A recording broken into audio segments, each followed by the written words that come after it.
Hello everybody, I'm Seibenlore and welcome back to more Magic the Gathering lore. We are continuing our countdown through the holiday season with our 6th card of Christmas, Freyalise, Llanowars Fury. Freyalise has a very extensive history spanning as far back as the Great Ice Age on the plane of Dominaria to which she is a native. She comes from an old kingdom known as Strugard, which was swallowed up by snow and ice as the frozen cataclysm began to take her plane.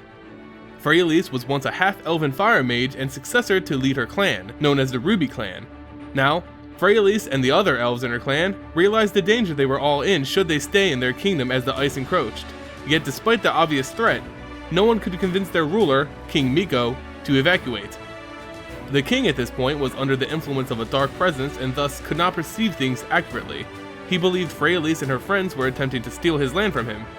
He forced the young elf to duel one of her oldest friends to the death for their treason. Freyalise and her friend, a naturalist elf named Jason, began to fight one another. It was soon apparent to Freyalise that her old friend had also fallen under the maddening influence which took a hold of the king. Jason fought with reckless abandonment. With each blow, he attempted to kill her. Freyalise couldn't dodge forever, and eventually, Jason shot an arrow enchanted with green mana which pierced her eye, fatally wounding her. As she lay there dying, the thought of the power green mana produced lingered as her eyes darkened. This was not the end of Freyalise, however. She was brought back as she ascended and her Planeswalker spark ignited. As she awoke on a different world, she found that she could feel the world around her, a sense that she could control the very wilds of the plane.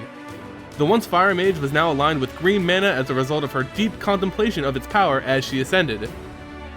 As a Planeswalker, she sought to discover what was going on in the Shard of Dominaria which was causing the Ice Age to occur. She went to the defense of the elves found in Llanowar, protecting them from the ravages of the Ice Age. As a result, she was worshipped as a goddess by them. She began to study the shard which separated Dominaria from the rest of the multiverse. Through these studies, she wished to free the worlds found within. She found a mage who also wanted to discover these secrets, a man by the name of Freyalise, and together they worked to free the planes. Unbeknownst to Freyalise, Freyalise only sought to leave the plane himself, hoping to harness the power of a fallen planeswalker to escape the contained world before it was consumed by the Ice Age.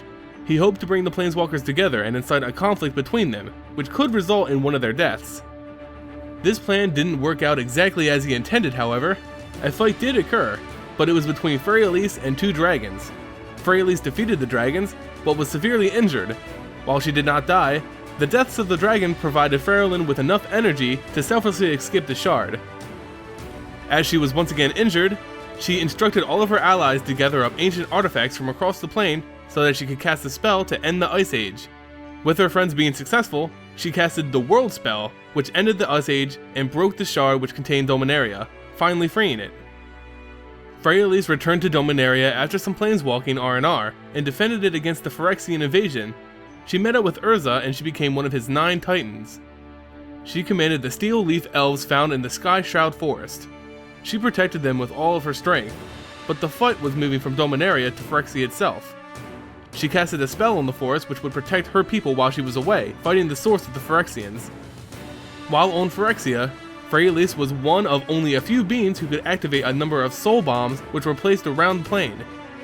These soul bombs were designed to completely gut the plane of all artificial life, rendering it harmless. With their mission seemingly successful, Freyalise and the rest of the 9 returned to Dominaria.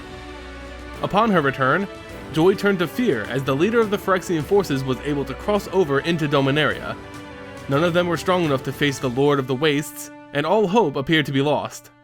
Freyalise went back to the Sky Shroud Forest in order to protect the elves there. She also created an avatar of herself to defend her followers found in Llanowar. The fight was as hopeless as they feared, but her and all of Dominaria were saved thanks to the activation of the Legacy weapon and the sacrifice of Urza. After all was said and done, Freyalise was one of the 2 remaining survivors of the 9 titans. After this devastation, Freyalise continued her vigilant watch over the elves she was tasked to keep safe. She strove to protect the Sky Shroud Forest from new threats found on Dominaria, that being the recent attacks from Slivers. But an even greater threat appeared in the form of time rifts, which began to pop up throughout Dominaria. An old friend of hers by the name of Teferi warned her about the dangers the rifts posed to not only her forest, but the plane as a whole. Yet, Freyalise had more important concerns to worry about. The Phyrexians had returned from an alternate reality and attacked the Sky Shroud. Using her green mana, she took control over the slivers and used them in the defense of her forest. But it was not enough. The Phyrexians were pouring in from the time rifts that Teferi warned her about, and so closing the rift was her only goal. As she was becoming overwhelmed by Phyrexian forces, she was enlightened by the thought of her friend Teferi. She had discovered that Teferi had given up his spark and powers in order to close a rift which was threatening a town called Shiv. Through his selfless act, Freyalise found that she had been decidedly selfish, placing more emphasis on her forest than the plan as a whole. The battle was growing out of hand.